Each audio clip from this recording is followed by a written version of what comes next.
पर धनवा के रार में चोरवा टांग लगाइल दिया हमके गाँव के नहर में कैल सजियान हो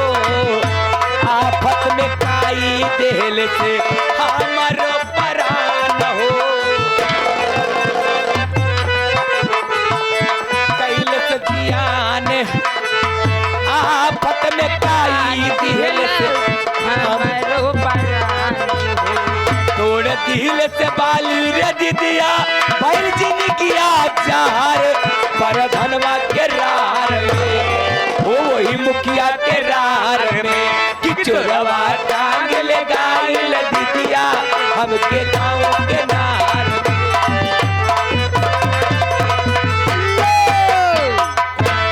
अवधराज विश्वकर्मा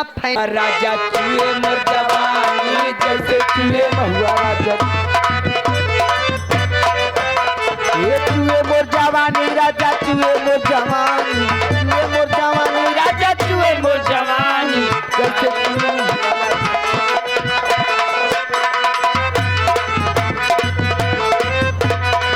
चैती बयरिया मटौले बगड़ाई लस लस देह करे आवे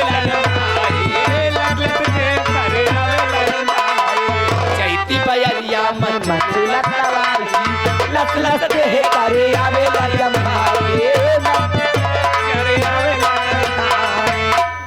अरे कैसे जाके दुख अपन अरे राजा हम बखाने अरे कैसे जाके दुख अपन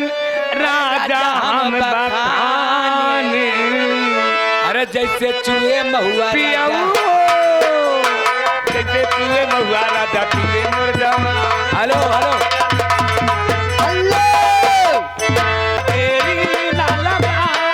अरे तेरी तू जा जा तेरी ना लगा अरे जा हेलो दिमाग मत खराब करो हेलो संजय साइड में तुरंत हट जाइए दिमाग मत खराब करिए कोई भी बंदा मेरी शादी का ख्याल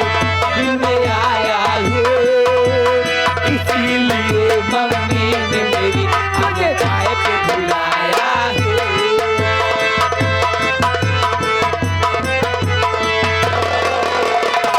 ए पंछी अकेला देख मुझे ये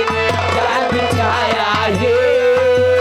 पंछी अकेला देख मुझे जाल बिछाया है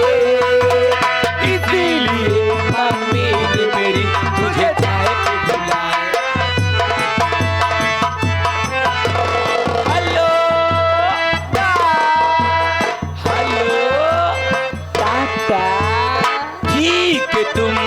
4 बजे घर चले आना मम्मी से बातें करना उन्हें मना लेना और पंछी के